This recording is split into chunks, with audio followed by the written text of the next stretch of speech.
Rasulullah Shallallahu Alaihi Wasallam bersabda, ketika ruh sudah keluar dari tubuh anak Adam dan telah lewat masa 3 hari, maka ruh itu berkata, "Wahai Tuhanku, izinkanlah aku berjalan sehingga aku bisa melihat jasadku, di mana aku pernah berada dalam jasad tersebut." Allah Subhanahu wa Ta'ala pun mengizinkannya. Datanglah ruh ke kuburnya. Ia melihat jasad dari jauh. Darah telah mengalir dari kedua hidung dan mulutnya. Maka ruh itu menangis dengan tangisan yang sangat lama. Kemudian ruh berkata, "Wahai jasad yang miskin, wahai kekasihku, apakah kamu ingat hari-hari hidupmu? Ini adalah rumah duka cita dan rumah cobaan, rumah kesedihan, rumah kesusahan, dan rumah penyesalan." Setelah mengucapkan itu, kemudian ruh pergi. Ketika lewat masa 5 hari, ruh berkata, "Ya Tuhanku, izinkanlah aku melihat jasadku lagi." Allah Subhanahu wa Ta'ala pun mengizinkannya. Lalu datanglah ruh ke kuburnya. Ia melihat dari jauh dan telah mengalir dari hidungnya, mulutnya serta telinganya nanah kental yang bercampur darah. Maka ruh menangis dengan sangat keras. Kemudian ia berkata, "Wahai jasad yang miskin, apakah kamu ingat hari-hari hidupmu?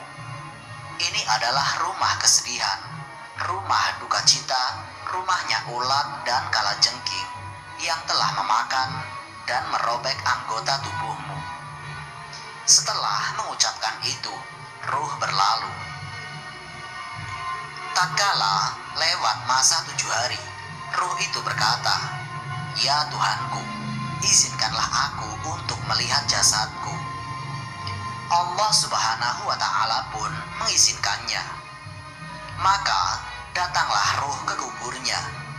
Ia melihat dari jauh jasadnya yang telah dikerubungi oleh banyak ulat.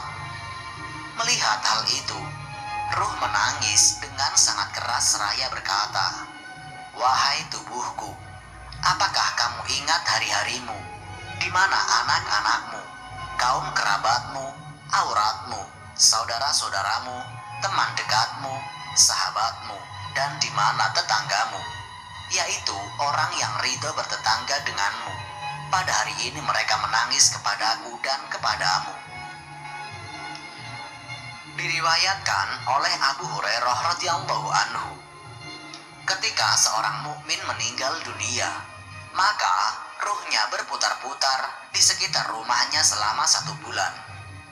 Ruh ini bisa melihat harta benda yang ditinggalkannya, bagaimana cara hartanya dibagi, dan bagaimana hutang-hutangnya dibayar. Ketika telah sampai masa 1 bulan, ruh kembali ke kuburnya. Ia berputar-putar sampai dalam masa 1 tahun dari kematiannya. Dan ia bisa melihat orang yang mendoakan dirinya. Ia juga bisa melihat orang yang bersedih atas kematiannya. Setelah 1 tahun, ruh diangkat ke tempat kumpulnya para ruh sampai hari kiamat.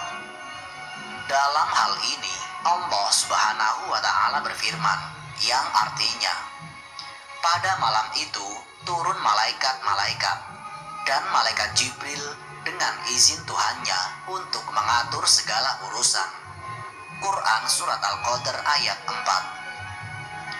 Ada yang mengatakan bahwa bersama para malaikat itu ada ruh dan raihan.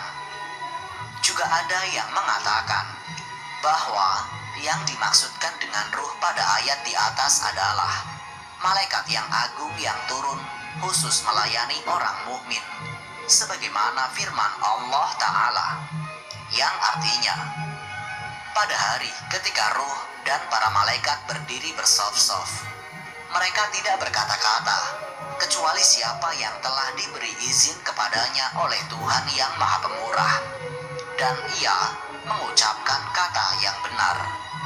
Quran Surat An-Naba ayat 38.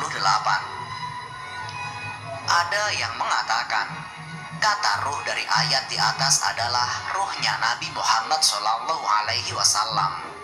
yang ada di bawah arsy. Ruh ini memohon izin kepada Allah di malam Lailatul Qadar agar diperkenankan turun untuk memberi salam kepada orang mukmin. Maka ruh itu berjalan di tempat mereka. Pendapat lain juga mengatakan maksud kata ruh dari ayat di atas adalah ruh para kerabat yang sudah mati. Ruh itu berkata, "Ya Tuhan kami, izinkanlah kami turun ke bumi, sehingga kami bisa melihat anak-anak kami dan keluarga kami." Akhirnya, turunlah ruh itu di malam Lailatul Qadar. Seperti yang dikatakan oleh Ibnu Abbas, pada waktu hari raya, hari Asyura, hari Jumat yang pertama dari bulan Rajab, malam pertengahan bulan Sya'ban, malam Lailatul Qadar, serta malam Jumat, keluarlah ruh-ruh orang yang sudah mati. Mereka berdiri di pintu rumahnya seraya berkata, "Kasihanilah kami di malam ini yang penuh berkah dengan bersedekah, atau memberikan makanan kepada orang miskin yang pahalanya ditujukan kepada kami, sebab kami sangat membutuhkan sedekah. Jika kalian bakhil, tidak mau bersedekah, maka ingatlah kepada kami dengan banyak membaca Fatihah di malam yang penuh berkah ini. Apakah ada salah satu dari kalian yang mengasihi kami? Apakah ada salah satu di antara kalian yang masih ingat penggambaran kami? Wahai orang yang berdiam diri di rumah kami, wahai orang yang menikahi istri kami, wahai orang yang menempati luasnya gedung kami, kami sekarang berada dalam kesempitan kubur. Wahai orang yang membagi harta kami, wahai orang yang masih ingat pengembaraan kami, buku kalian masih digelar, tidak ada pakaian bagi mayit dalam kuburnya. Maka janganlah lupa kepada kami dengan bersedekah dan doamu. Sesungguhnya kami masih membutuhkanmu." Kalau mayit itu mendapatkan sedekah dan doa dari keluarganya, maka ia akan kembali dengan penuh kegembiraan.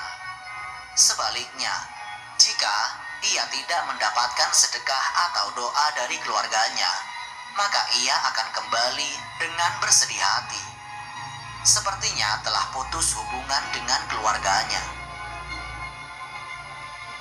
Wallahu a'lam bishawab.